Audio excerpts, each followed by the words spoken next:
this again. To all you fat Arizona Razorbacks and all you people in the back, you're looking at a genetic freak.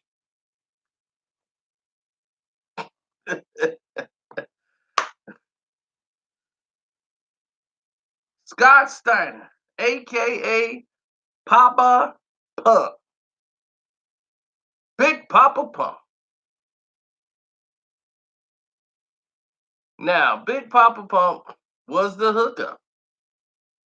If you wanted to get in the game, you wanted to get into wrestling, you were going to have to go through Scott Steiner, a.k.a. Big Poppa Pump.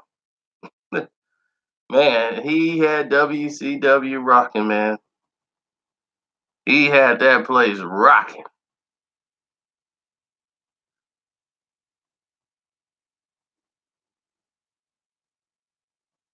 Wait a minute, what is this? Is something not working here? Uh-oh, we might have a problem with communication.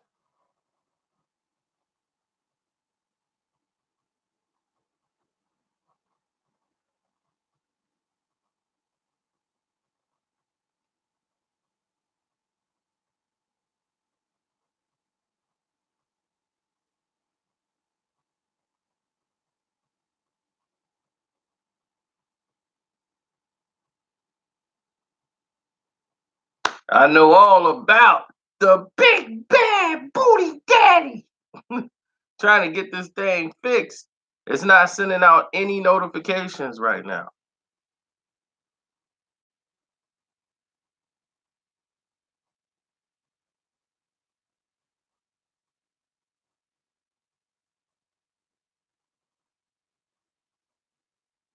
This is just terrible.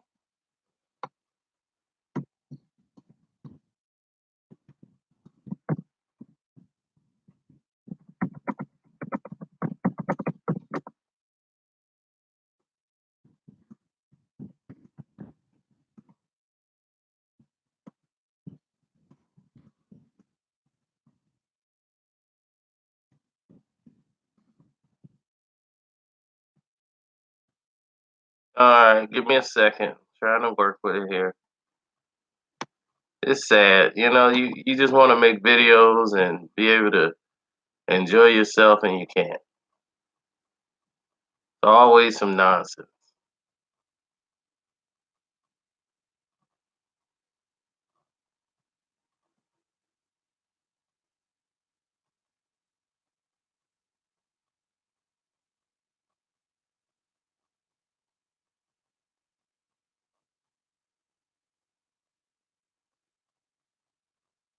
Yep. So anyway, Scott Steiner wasn't always Scott Steiner, Big Poppa Pump. He was just a regular wrestler. What's his name? Rick Steiner, him and his brother. Rick and Scott. Now he had a mullet, wore some super tights, did a move called the Frankensteiner. He used to jack his fists all the time. Well, when Jim them was in charge, Ole Anderson and all those guys were bookers. The problem with WCW and NWA and the wrestling at that time is they centered everything around Ric Flair and the Four Horsemen.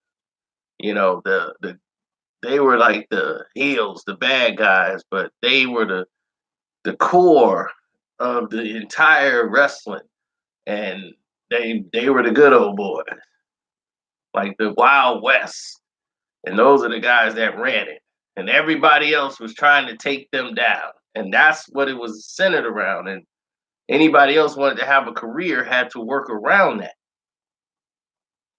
So, of course, they're gonna need protagonists to step up the challenge and take down the evil empire. So all they would do over and over again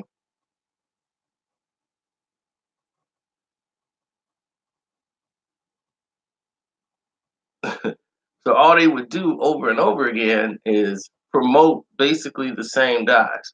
And at that time, one of the main guys they wanted to promote because they were a tag team, the Steiner brothers, and they would all have ideas on what they wanted to do, how they, the Steiners, when they was doing their thing, and it was always shot down. Now, of course, in the background, when the backstage, they had been around wrestling for a while over the years, they would always haze the new guys coming in. Wasn't nobody, nowadays it'd have been a big thing, a harassment. It is true they did stick a pencil up a wrestler's butt, not all the way in it, just stuck a pencil in his butt when they taped him to the table and stuck a pencil in his butt. They did that.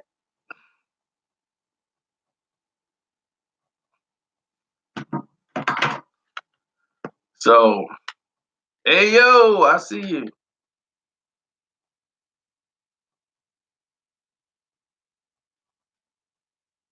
Well, it was difficult times back then. WCW kept going out of business. What time? It went out of business like 3 times. Um, NWA was the wrestling organization, and it switched to WCW. Uh, it was just people offices is just switching up, other people coming in, taking over. And when you start seeing all of these different elements going on in the company, you start seeing different things take place and transpire. Now, WCW never saw Scott Steiner as champion material, only as a tag team. Scott was like, you know, what's going on with, the Steiner brothers? What are you gonna do with us? We went against Harlem Heat, we had some good matches there, and it was just no progress being made, and all the stuff in the background, and everybody's having certain issues. Plus, Scott Steiner, Big Papa Pump, wasn't like the rest of the wrestlers. He was more quiet, kept to himself. Uh, this is before the Papa Pump era. So he left, went to WWF, him and his brother. They both left, like, skip this, they ain't messing up.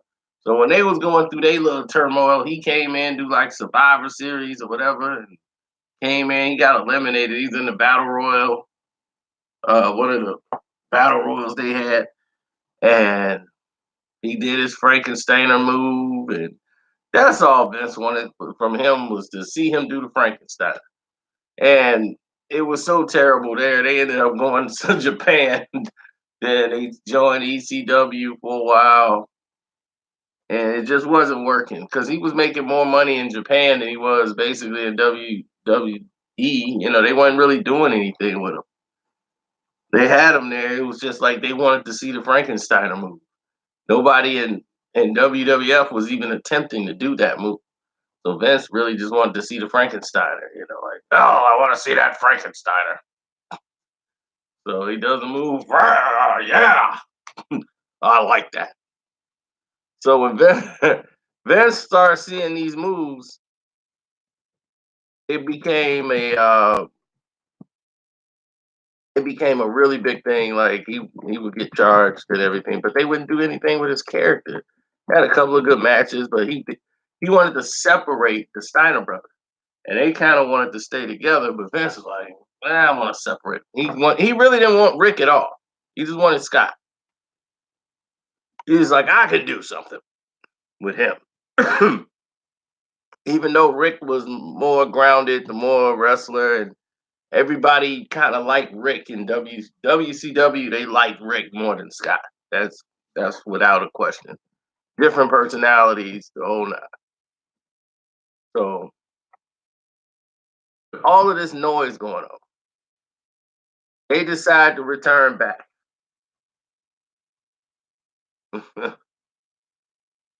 So they decide to return back and go back to WCW. And it was like immediately they had a couple of singles matches and they were doing tag team matches. Then they started doing single matches. And it seemed like just in a day, he changed.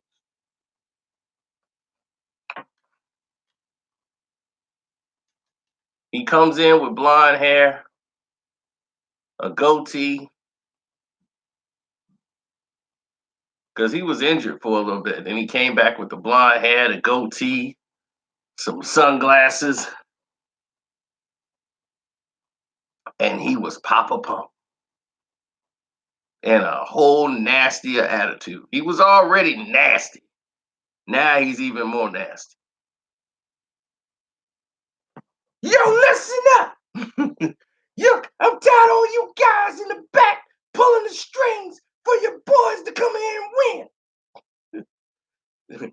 You guys are barely getting by, but you put them in the ring with a real man, and I beat him into submission.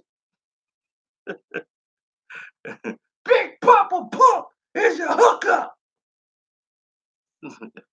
Oh man, so he was punishing people, and he was beating people up, not just in the ring, outside the ring, and he was even more pissed off at everything that was transpiring at WCW. He had a problem with Ric Flair. He had a problem with everybody there who was trying to organize anything or put something together. Poppa Pump wasn't having it.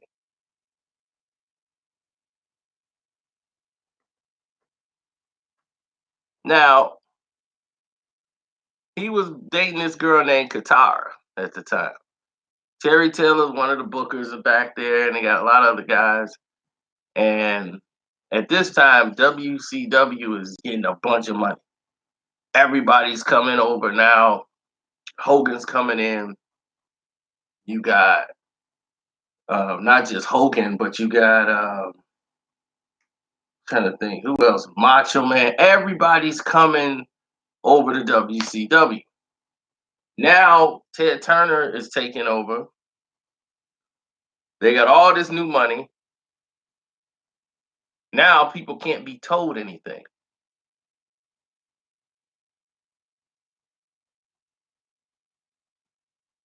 Kevin Sullivan was a booker working for a lot of people. He the one created Kane's character.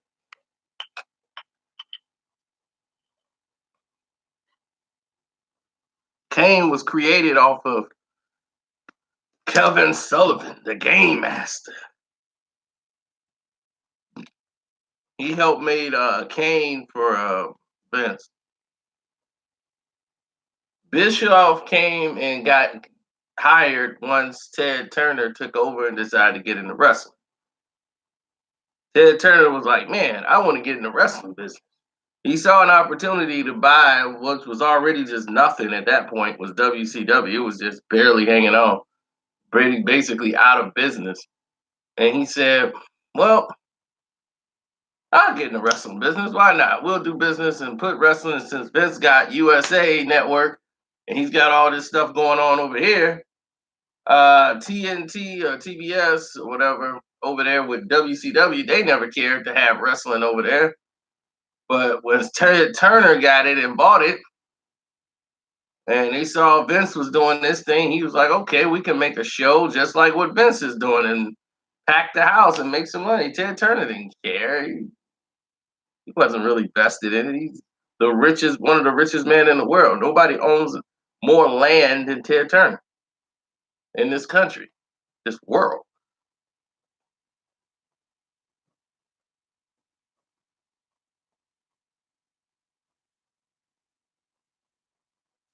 So when Ted started throwing his money and weight around, and Poppa Pump got a deal, he's going solo out.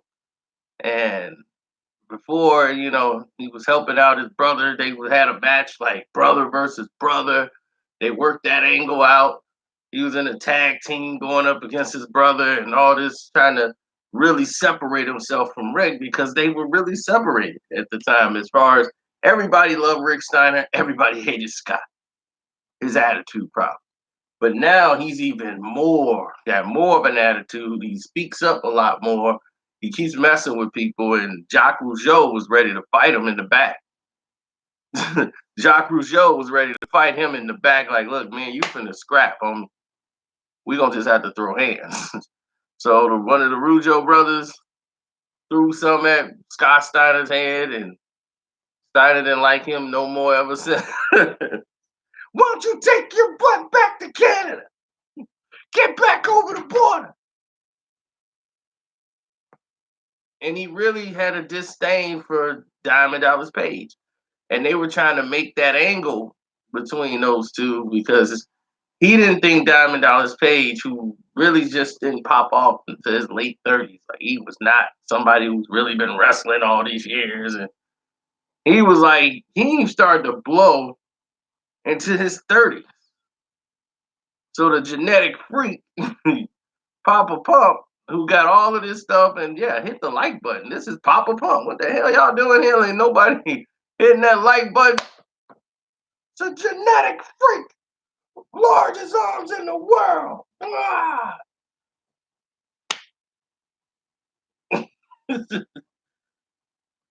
Tried to give me fired. So yeah, they tried to get him fired. Yeah, Page was old, and they was writing a script for Scott Steiner. He wasn't happy. He wasn't getting a lot of minutes. So they were coming up with segments to try to keep him happy. And whenever he wasn't in a good mood, he felt he should have been the heavyweight champion. And they were like, and when Bill Watts was there, he damn sure didn't like Scott Steiner. He was like, I'm firing this son of a beep.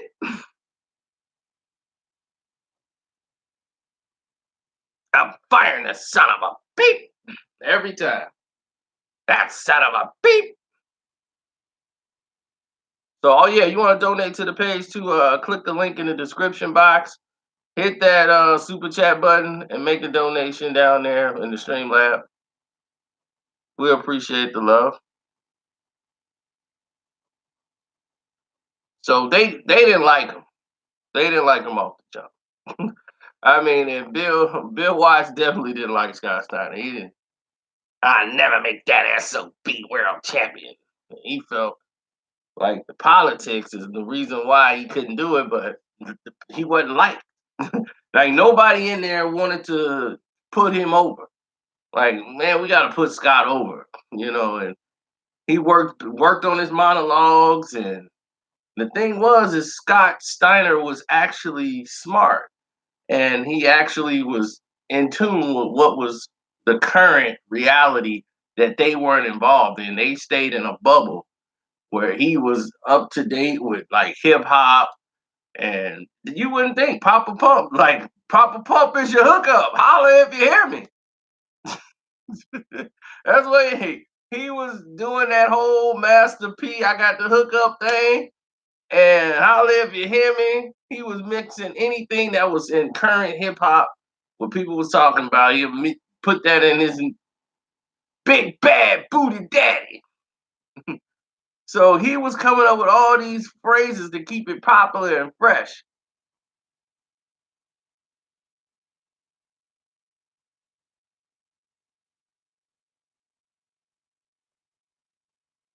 So Ric Flair was one of the people who was assistant booker at one time until he pissed everybody off.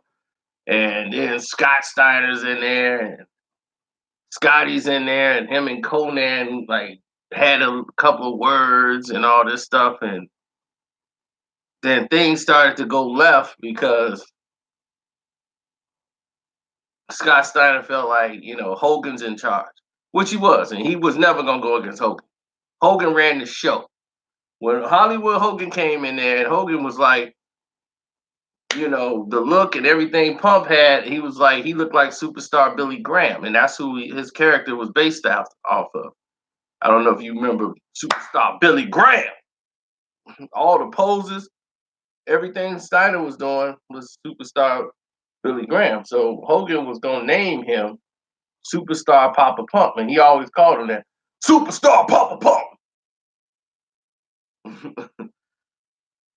I set the standard. So he wanted to. He was doing right. He was doing Billy Graham. So I'm the largest arms in the world. Genetic freak. superstar, the poses, everything. Superstar Billy Graham. So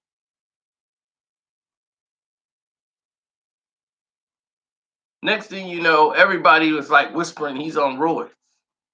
And that pissed him off too. And he beat the hell out of one of the wrestlers in the back.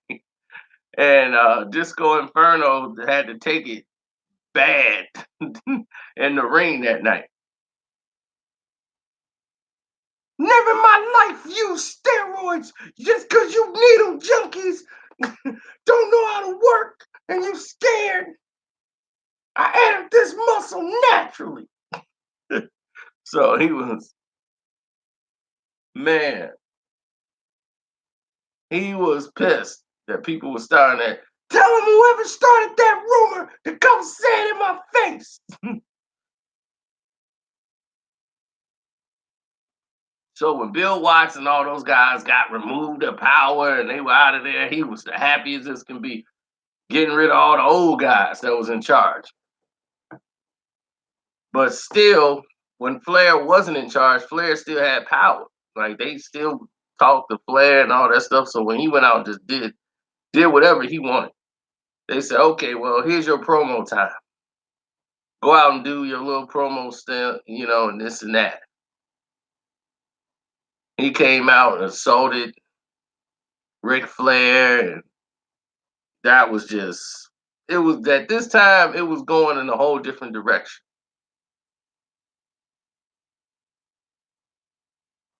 Lies. What was lies?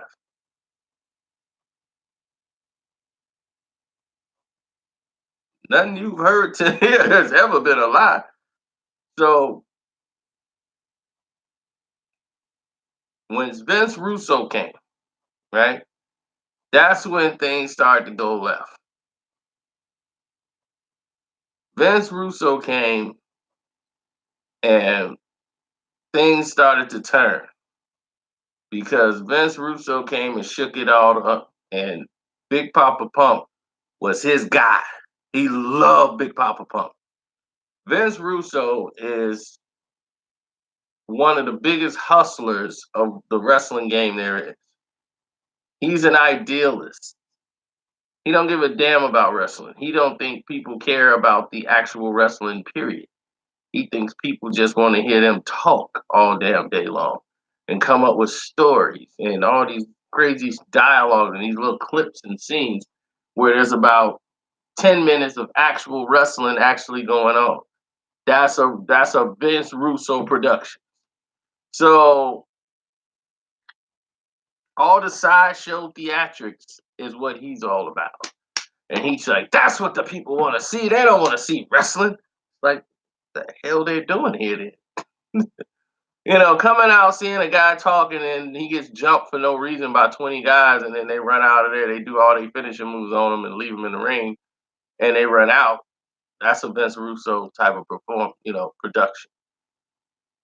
So Vince Russo come over there and he was watching the promos that was going on with WCW.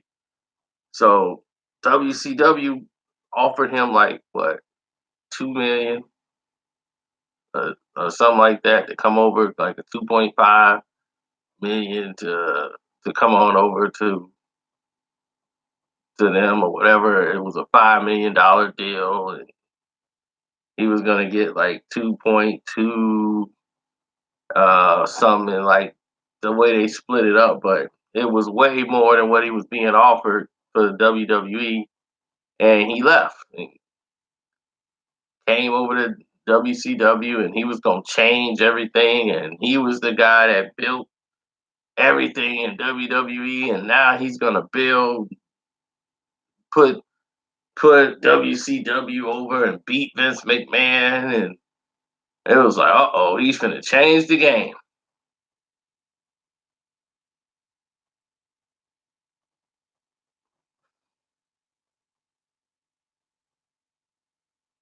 Vince has some good ideas, but he's the type of person that gotta work with other people. The people that actually know wrestling. Like, okay, we could take that idea and let's build with that. He wants to write the match, how it's gonna go. this person here is injured and they do this and then that'll come out. And then he'll need a wrestling guy to say, okay, that part is good. This part don't make sense. That part don't make sense. Okay, we can go ahead and do it. And I'm not saying that based off, just because I'm hating on Russo and nothing like that. I'm basing this off the actual matches he actually put on the television screen. You could see that from what he was putting out there, the product was so ridiculous. It brought everything down. It brought the level of WWE down. And the fact that what was selling for them and what was pulling it off was they had Steve Austin, they had The Rock, and he took credit for all of that. When they were actually, he didn't really do that, bro.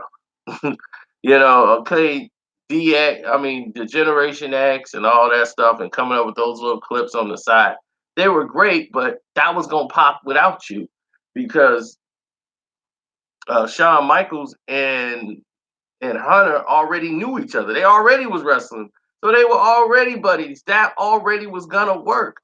The Rock was already there. All he needed was his moment. He didn't need that era. All he needed was Stone Cold Steve Austin. That was it. And so when Stone Cold took over, once Shawn Michaels could no longer be Shawn Michaels no more, then he came back with the attitude, the DX, and everything else. He had to reinvent himself.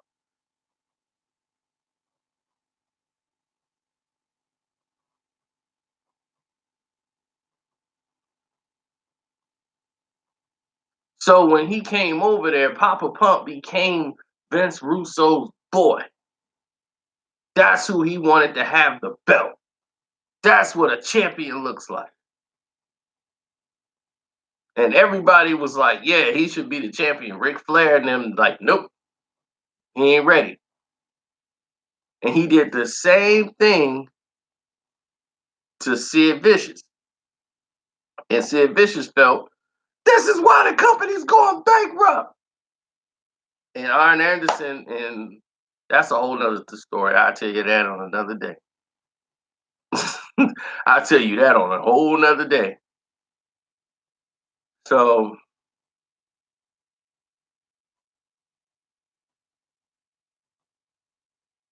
Sid did more than say some things.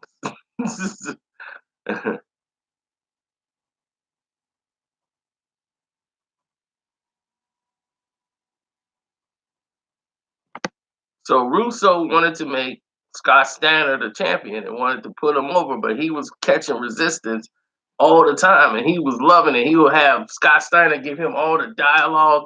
And when they had Buff and my name is Buff and I'm the stuff. Eric Bischoff and them was doing that, putting Buff Bagwell, letting him be the backup guy for Scott Steiner. And that worked because Buff wasn't able to wrestle. So, let him go out and do that. Plus, him and Pump, they were in the gym together. So they was be in the gym, hitting the stuff, and Buff Bagwell was, he was just recovering. He had a broken neck. So once his neck had healed and everything, he was back in the gym, started working out. And next thing you know, he's getting cuts and he's getting a six pack like Pump. And Pump Steiner didn't like that. It's Buff Daddy signs, Buff, and I'm the stuff people talking about Buff. And he talking on the mic and Pump talking on the mic. Both of them going back and forth. It wasn't a good look.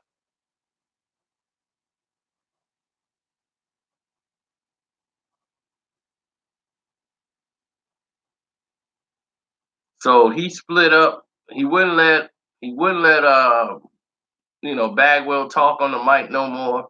And so Bagwell was like, look, JJ Dillon, I'm done. I've tried to work with him. I can't. I can't work with Scotty no more. And Punk was fired like 3-4 times, man. And when Russo came, Russo was like, "That's it. All Mexicans out, Japanese wrestlers out. They were out. They were basically gone once Russo got there. They took them right off television until their contracts was up, paid them out, and got them out of there. He's like, "Look, I work with Americans. I want to keep this all American." So Russo was using, the black fighters. I mean, black wrestlers, rather. He was using them. He didn't want nobody else. He kicked everybody out. If you was Latino, if you was Asian, you were out. That was it. So during this time, they were, Vince Russo is trying to get things going with them. Buff is split with Steiner, and J.J. Dillon and Steiner are not getting eye to eye. And they was finding him for his behavior backstage. And they were like, "Look, we're gonna find him for his behavior because he's way out of pocket backstage," and he didn't care. He came and grabbed J.J. Dillon by the throat, tried to grab him. People trying to grab him to keep him from being fined, and they fined him like, "We're gonna fine you $100,000." And they tried to make this is the script. So they called one guy to be the sacrificial lamb. Scott Steiner beat the living hell out of him.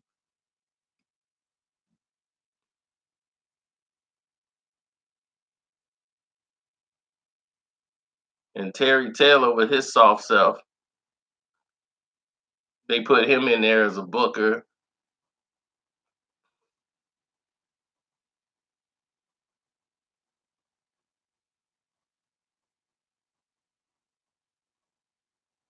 I think he was in charge of creative control or something like that.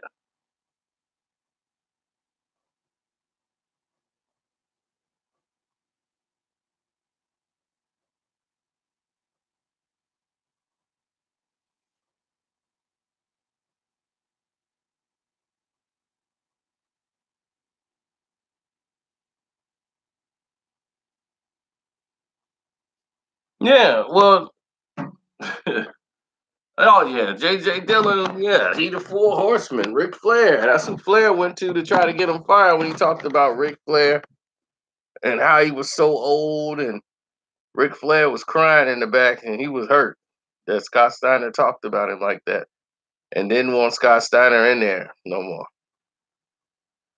And he didn't get fired. They sent him home for a day. And he came back and Rick was like, "Man, look, I didn't want to get you fired." He was like, "Man, get the F away from me." Because he knew if he hit Ric Flair, he's gone. Like he can't hit Ric Flair.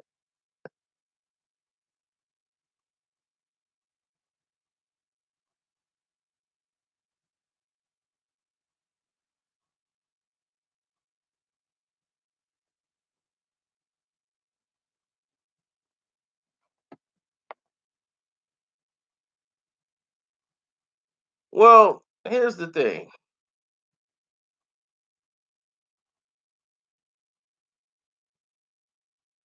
It was a nasty time because during that whole pitch, there was so much going on, man, during that whole oh gosh, you're talking about like ancient history now. But it was so much going on, man. It was crazy. Just made no sense.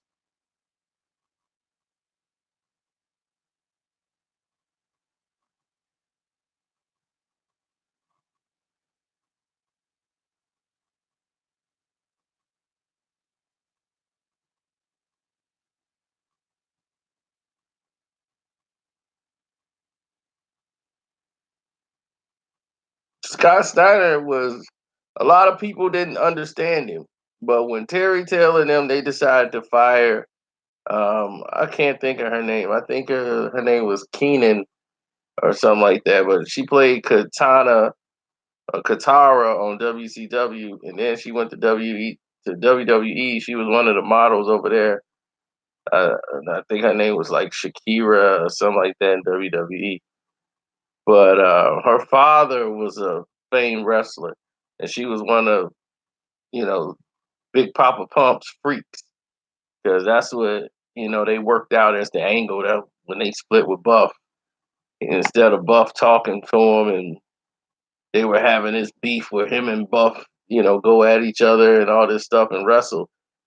He started coming out with these women behind him now, freaks. But they were cool. After that, they had no problems. He didn't want Buff being out there still in his shine.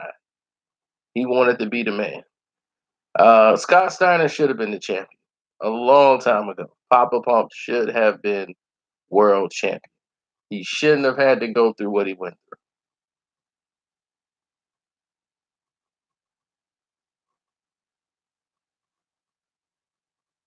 I saw RVD and what's the name, Sabu match. It was one of the worst things I've seen in history.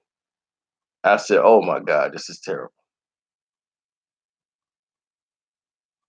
Yeah, but I was in Chicago when Big Papa Pump and Flair got into it, and this is when Russo was here, and he was trying to put they were going to put the heavyweight championship on Scott Steiner and everything else, and he was writing the scripts and all that. And Bischoff and them wasn't really in power.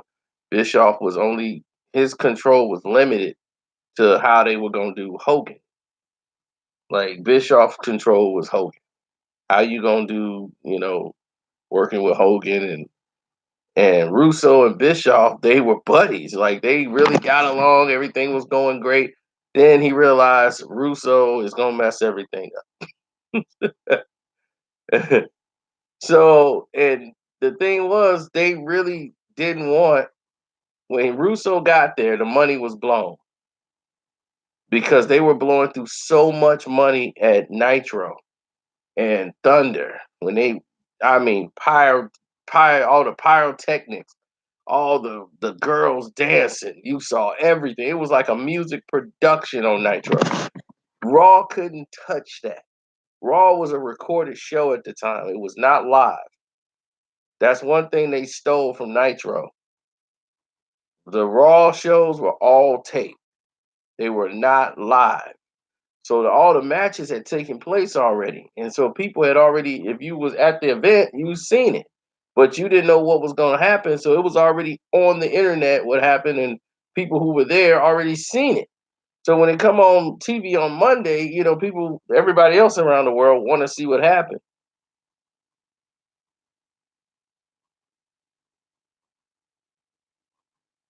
So everybody would wait to see what happened, and it was great at that time to see it on Mondays. But they pulled the biggest event they ever had is when they had Goldberg get jumped by everybody from the NWO. When they pulled the trick and Scott Steiner touched Hogan with one finger and he falls out and they get the belt and Hogan was going to run for president. That was the best thing ever in wrestling.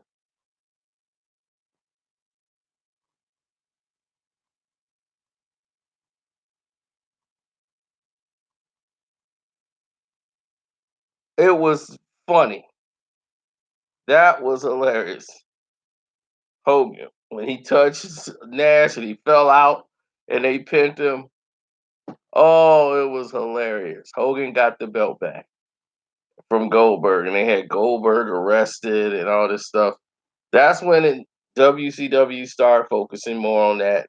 And it was funny because they finally got back at Goldberg. A lot of guys, he became an a-hole once he shot to the top of the scene. But they could only have Goldberg do like one match. And he wasn't really seen or showcased no more. And it's like, dude, we're paying him all this money. Like Goldberg was making about $2 million plus a year. He had a big, large contract because they thought like he's gonna be way bigger than Hogan. And the way Turner and them did it, they didn't pay on the structure of how wrestlers were paid. They paid them like they were actors on a sitcom. So when they negotiated a contract with the cable company, they're paid like for people who doing sitcoms. But wrestlers, I mean, they work 365 days a year. This is no okay. Well, you're gonna be doing 24 segments. They're like, no, we're on the road doing shows. We're doing shows here. We do this. We work year round. So they had to, prorate the numbers apparently to how they would do a television show. So they were overpaying people tremendously. That's why all the other wrestlers like, oh, we got a sucker. Let's go over there. We can always come back to Vince. Let's go get this money.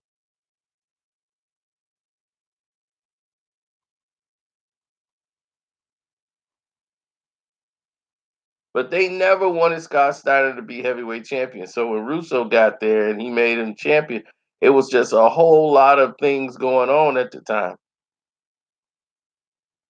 where the company was basically borderline bankrupt when Russo got it. Now, here's what people didn't know. Ted Turner is one of the richest men in the world. Turner and TBS, tons of money. They don't really care for wrestling. Vince McMahon was scared because Ted Turner was doing a deal with cable that was going to give him a percentage of every channel on cable. He was getting in the cusp of doing that deal.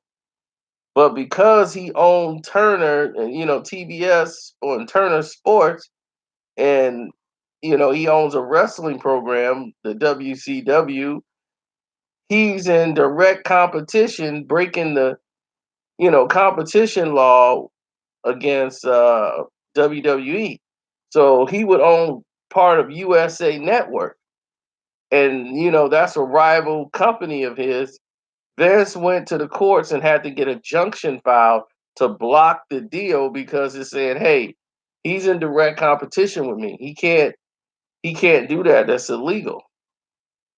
So when all of this happened, this is what happened to WCW. Why they went out of business. Ted Turner was like, "Look, I want to get this cable deal done." So they pulled the money out of WCW. Ted Turner just let it go. Like, I don't care for it.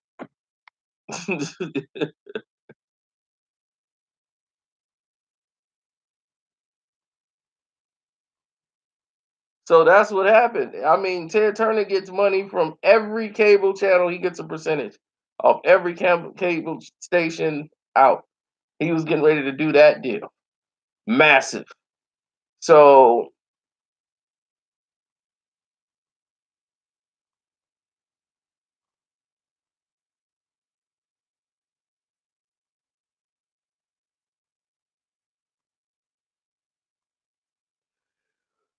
now, when they did that, it became a whole different thing when Russo got there. That's what I said. When Russo got there, Hogan was, Hogan about it. And they didn't have the money. So when Russo was there, a lot of people blame Russo for bringing down WCW, which it wasn't really the case. Now that the money's really not there, they got to really just put up a rating in order for them to, do something that Turner Networks would actually, you know, be interested. But they are like, look, we're not even getting big numbers on Nitro no more. People stopped watching because it was no matches no more. It was all side shows. Papa Pump will do a monologue of "Holla if you hear me." He got freaks. Then he'll beat a chick down, and then he's bad in the background in the back room because now people are falling out with him, including his own brother. Because Rick Steiner couldn't get on TV no more. He was like, and Vince Russo wouldn't work with him. And now Scott's doing great. He's in position. He's getting money. He got a good contract, and Rick's like his brother was like, hey, talk to Vince, man. See if you can work me in on something and do this and that. And he never did. He never talked to Vince Russo about putting his brother into anything. He didn't care. He didn't speak up for his brother. And they was like, well, your brother's kind of old. He's like, I'm 1 year older than Scott. So if I'm too old, what you think Papa Pump is?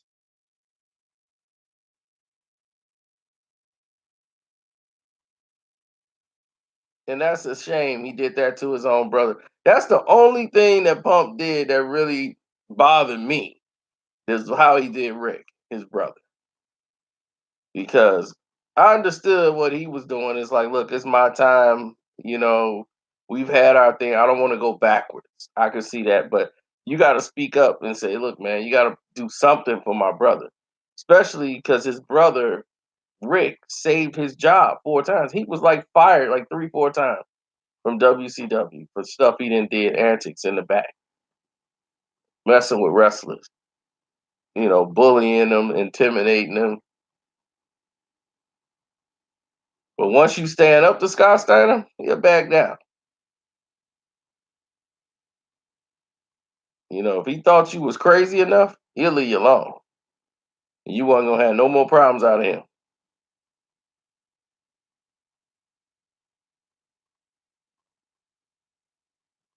Yeah, that's why they didn't want him to be the champion. They didn't feel he was ready for that.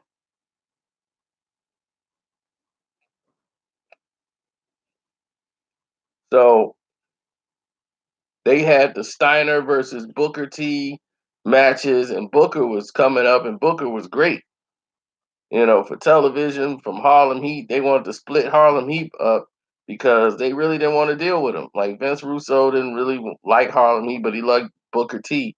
Booker had all the energy and did all the moves, and he just didn't want to work with his brother.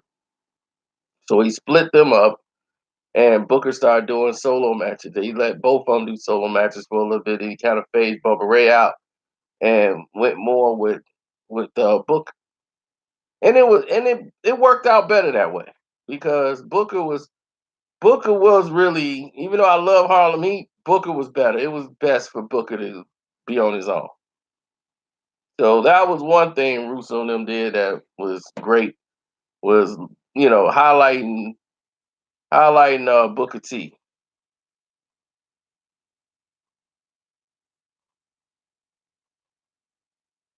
I know he'll pull out that slapjack and hit somebody right upside the head. What? You was out. So,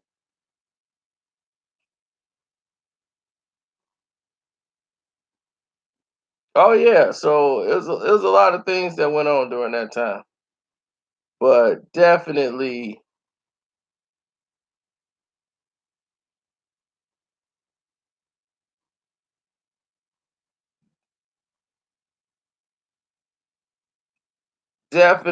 it was.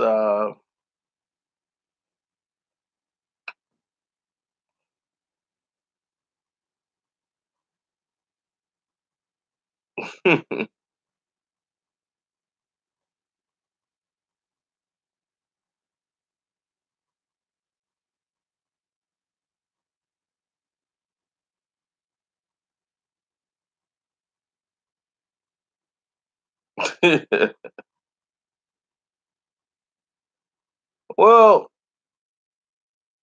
Papa Pump, once he got that money, his contracts were good. Like, so no matter what happened, they all got good deals. Like, they all got a lot of money. Nash, Scott, what's his name? Hall and Nash. Like Kevin Nash, he had his contract prorated, so all his money was on the back end. So he didn't have to wrestle for a minute. And he had all this power. Like he had so much power at WCW, it was crazy. And people were like, him and Eric Bischoff would always collide, but his contract, the way it was structured, like Kevin Nash could do basically whatever he wanted. And he negotiated it, to get his contract that way, where he had certain things he asked for and he had to have them.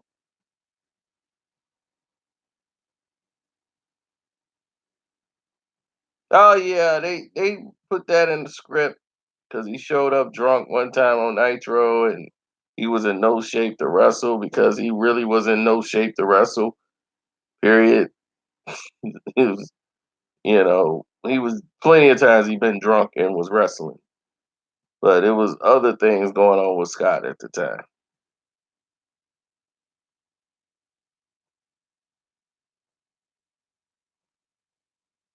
Nah, they Turner fired his girl, man, and once they fired, his girl, that's when he was really upset. but she was supposed to go to wrestling school. She didn't go. She was just trying to get by and thought she didn't need to go. And so Papa Pump didn't have enough pull to get her rehired. So he was pissed about that. And he was disgusted because that was his girl. And here he is mad about the situation. And he was the champion at the time. And he was mad he was going first to the ring, all kind of craziness. And it was like, dude, you always go first to the ring. I'm the champion. The champion comes last. It's like, dude, what are you talking about? You always go out to the ring and you always do your thing about I'm Papa Pump, holler if you hear me. Then they bring the guy out and then you beat him out. So you always go to the ring first. When has that ever changed? So the guy they sent out there, he beat the living hell out of him. What's up, Mr. Norman? I see you. I'm just glad y'all was able to show up.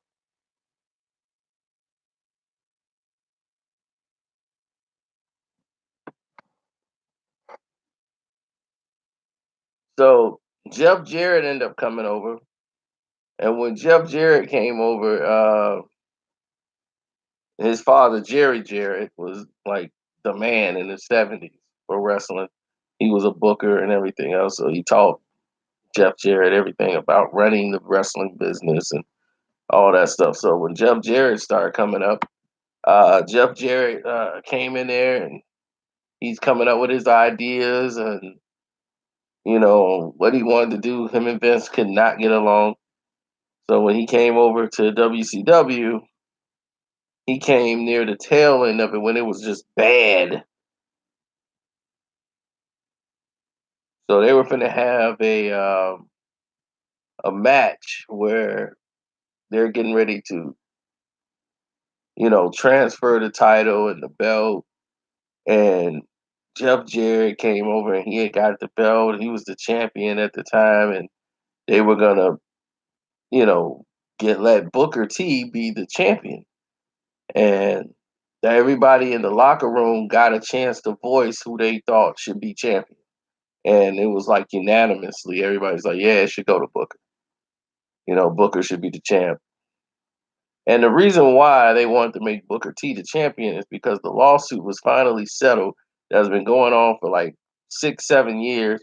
All the black wrestlers who was retired at that time and put it together a lawsuit to go up against Ole Anderson and the WCW over racism, that they weren't getting their monies and everything else for and never getting a championship shot and all this stuff. So they all that money put aside, and that's when I told you Ole Anderson went up there and Ole Anderson said on the stand, they asked him, are you racist? And I would not put a black person. No, I don't like black people. I mean, Ole Anderson basically, it was an open shut case. It was like, why the hell would you put him on the stand? Why? He just refused to cooperate. Period. He refused to lie. I respect his honesty. He was like, "Look, I don't like black people. If they didn't buy tickets, I would not put them on my show. If they didn't have people out there, he came right up there. Listen up, slap nuts. I used to have that T-shirt. Listen up, slap nuts.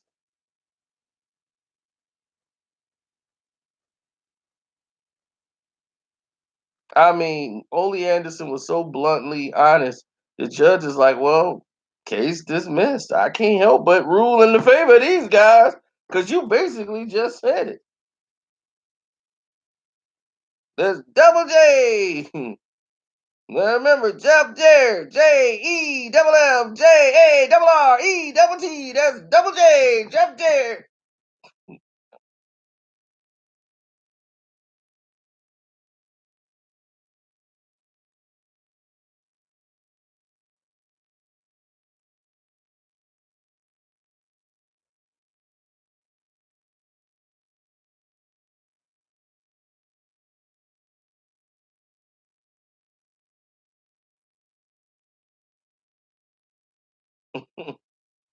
Yeah, Stunning Steve Austin. He was supposed to be like this flamboyant guy coming over, and that wasn't gonna work.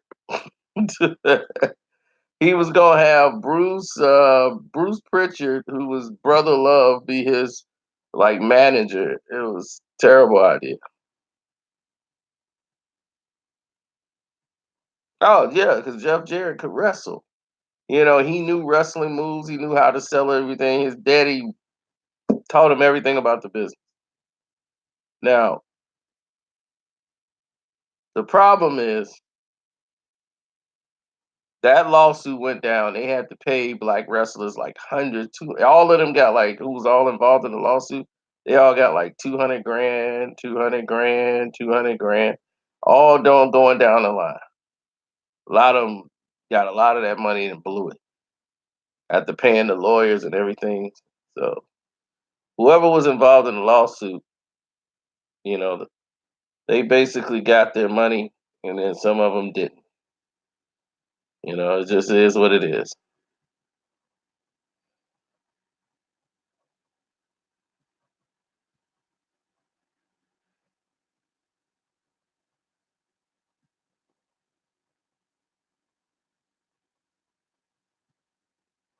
So that's why they wanted to make Booker the champ.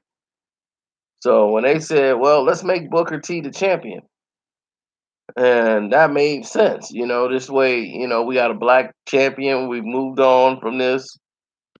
So everybody was like, Booker should be the champion anyway. So I mean, other wrestlers who was all in the company was like, yeah, Booker should get it.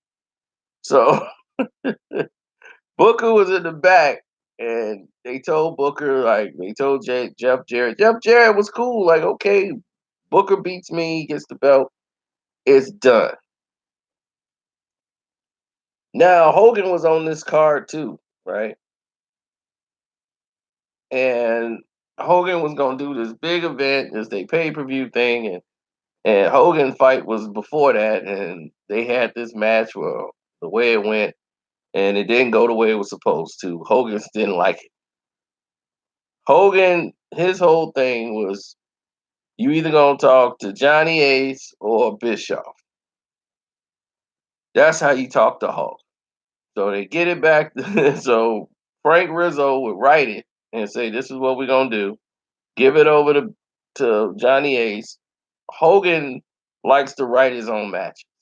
He had that power back then where he could say, "This is how it goes. This is how the match should be," and this and that. Now, the networks, the big boss, calling in and said, "You know what? We don't want Hogan with the belt because we can't afford to put him on Nitro because we cut the salary, we cut all the budget money. So we don't got enough money to keep Hulk Hogan on the network. He can't be wrestling on there. So we've cut his appearances on Nitro. So we don't want him to be the damn champion. So we don't want him with that belt." So anything. Anyway, it came up to the fact where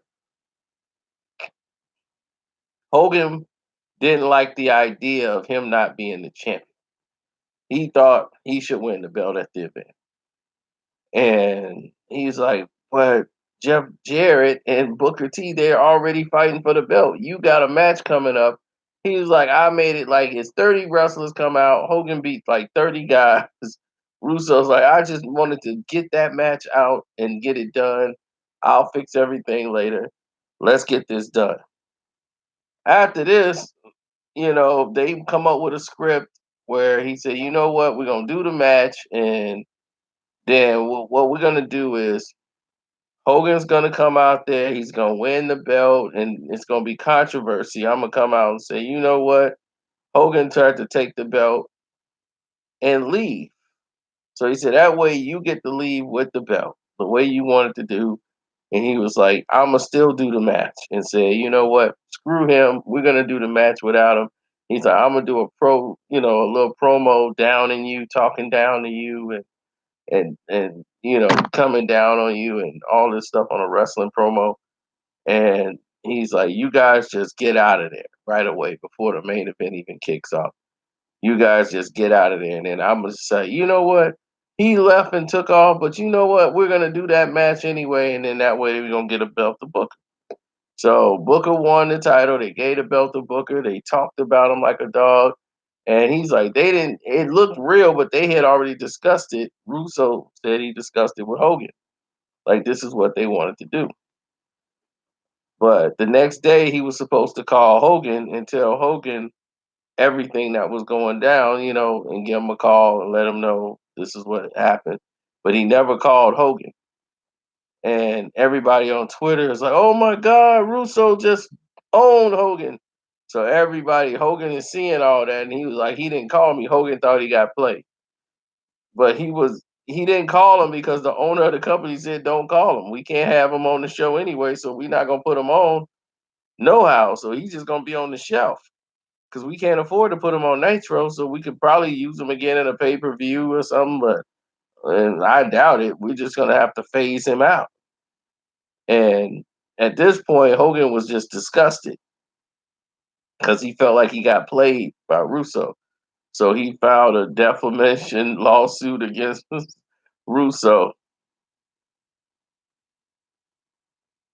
But it was so weird at the fact that Hogan, who loved Booker T, still claim he loves Booker T, but behind the scenes was trying to screw Booker T out of the heavyweight championship of the world.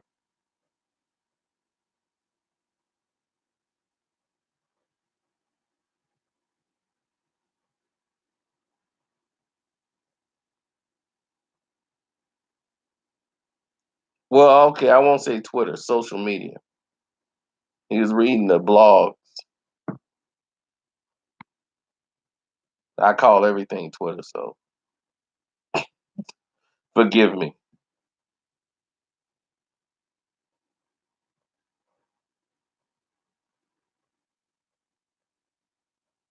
Yeah, Scott Steiner got hurt. That's why he ended up having to give up the belt because he had gotten hurt. Uh,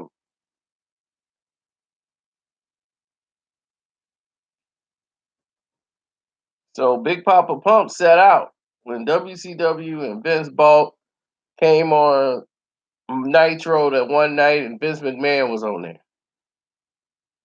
on Nitro, and he had like, I own it. It was over. He won. Vince had won and bought WCW. What's her name? Ted Turner just sold it. Like, I don't care, Vince. Just go on and get it. And a lot of people felt that Russo was a plant brought over there to run it into the ground so that McMahon could. I'm like, it was already ran into the ground before Russo got there.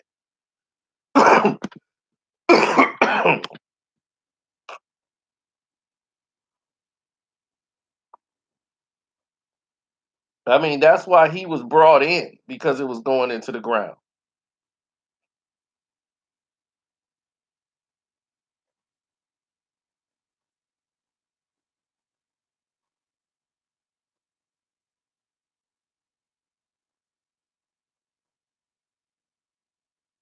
Well, they banned all the power drivers because a couple of people broke their necks, and they had an incident with Don Morocco injured a guy's neck, and he was just a jobber, but still, Don the Rock Morocco, he used to hold you upside down, put your head in there, power drive you.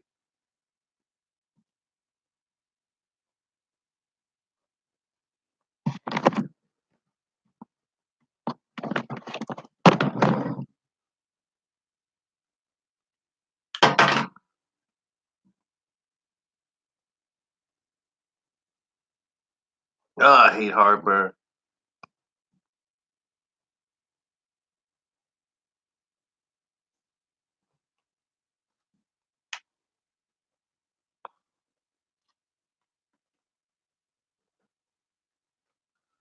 No, the power drivers that's done now, the head don't even hit the mat. They do power drivers entirely different now. Somebody do a power driver, reverse power driver. They don't even like the tombstone power driver. That don't even they head don't even hit the mat.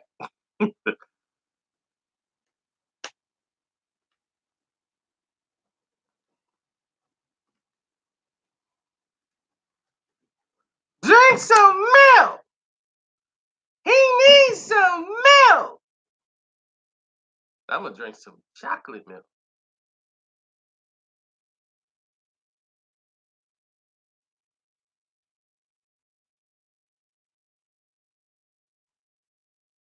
Oh yeah, I got a video coming this morning. You're gonna hear about my whack and what's going on with him at E40. Because a lot of people memories are bad. A lot of people memories are bad. But you know what I'll tell y'all now. So if you guys, you know, support the page, you guys click the link in the description box. Y'all hit up the stream lab, y'all donate over there. So I'm Carcino on the Cash App. If you want to donate to the page, it's all love. I appreciate it. Now, this is the truth about what's going on, man, with WAC 100 and E40. Now, as has been told to me, like about a year ago, almost a year ago, they decided to start working together, doing some stuff together. And it was a lot of backlash came. A lot of people was outraged at E40 for working with WAC after all the stuff WAC said about Tupac and all these things. And they was like, 40 what you doing? So, everybody had a blog, everybody had something to say, running off at the mouth, and they kind of stayed quiet with it. And some business they were supposed to do, and it didn't get done. Like E40 pulled out of it. It ended up costing Wax some paper. And, you know, you cost somebody some money or you screw up a bag, you either make right with it or you don't.